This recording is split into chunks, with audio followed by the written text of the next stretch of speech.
గెలుపెవరిది? రాజకీయ కోయిలాలు మాత్రం ముందే కోస్తున్నాయి, విజయ రాగాలు తీస్తున్నాయి. ఇంకా ఎగ్జిట్ పోల్స్ రాలేదు, ఎగ్జాక్ట్ రిజల్ట్స్ రాలేదు. అయినా ఎన్ని సీట్లు గెలుస్తామో అన్నది జోసెన్ చెప్పేస్తున్నారు నేతలు. సీఎంగా తమ నేత ప్రమాణ స్వీకారానికి టైం, ప్లేస్, డేట్ కూడా చెప్పేస్తున్నారు.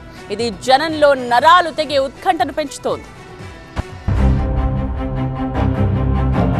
ఏపీలో ఎన్నికల యుద్ధం ముగిసినా జోస్యాల వార్ నడుస్తోంది. పొలిటికల్ కోయిలలు ముందే కూస్తున్నాయి, తమదే విజయం అంటూ ఢంకా బజాయిస్తున్నాయి. తమ పార్టీ గెలవబోతోందని అధికార వైసీపీ, విపక్ష టీడీపీ నేతలు జోస్యాలు చెబుతున్నారు.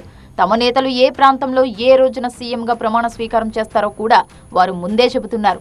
అది కూడా అత్యంత కాన్ఫిడెంట్ గా చెబుతుండటంతో జనంలో కన్ఫ్యూజన్ మరింత పెరిగిపోతోంది.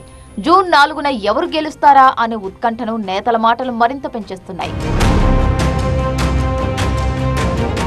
ఇదే క్రమంలో జగన్ మరోసారి సీఎం అవుతారంటూ ధీమా వ్యక్తం చేశారు మంత్రి బొత్స సత్యనారాయణ.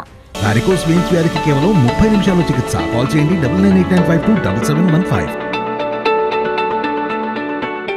గెలుపుపై తమకు పూర్తి విశ్వాసం ఉందన్నారు ఆయన. జూన్ 9న విశాఖలో జగన్ ప్రమాణ స్వీకారం చేస్తారన్న బొత్స, విజయనగరం జిల్లాలో ఈసారి కూడా 9కి 9 అసెంబ్లీ సీట్లు గెలుస్తామన్నారు. మేమైతే పూర్తి విశ్వాసంతో మా పార్టీ వస్తుందని 9వ తేదీ నాడు గౌరవ ముఖ్యమంత్రిగా మళ్ళీ జగన్మోహన్ రెడ్డి గారు విశాఖపట్నంలో ప్రమాణ స్వీకారం చేస్తారు. సమయం తేదీని కూడా నిర్ణయించాం. ఇక 130 స్థానాల్లో గెలుపు తమదేనంటూ టీడీపీ నేతలు కూడా ధీమా వ్యక్తం చేస్తున్నారు. చంద్రబాబు అమరావతిలో ప్రమాణ స్వీకారం చేస్తారని గట్టి నమ్మకంతో చెబుతున్నారు టీడీపీ నేత బుద్దా వెంకన్న. దీనికి ముహూర్తాన్ని భువనేశ్వరి ఫిక్స్ చేస్తారంటున్నారు ఆయన.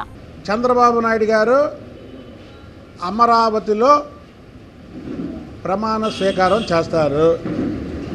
అయితే డేట్ అంటారా, వాళ్ళ ఫ్యామిలీ భువనేశ్వరి గారు సిద్ధాంతులకు చూపించి భువనేశ్వరి గారు డేటు ఫిక్స్ చేస్తారు. వైసీపీ, టీడీపీ నేతల కామెంట్లు ఏపీ పబ్లిక్ లో నరాలు తెగి ఉత్కంఠను పెంచుతున్నాయి.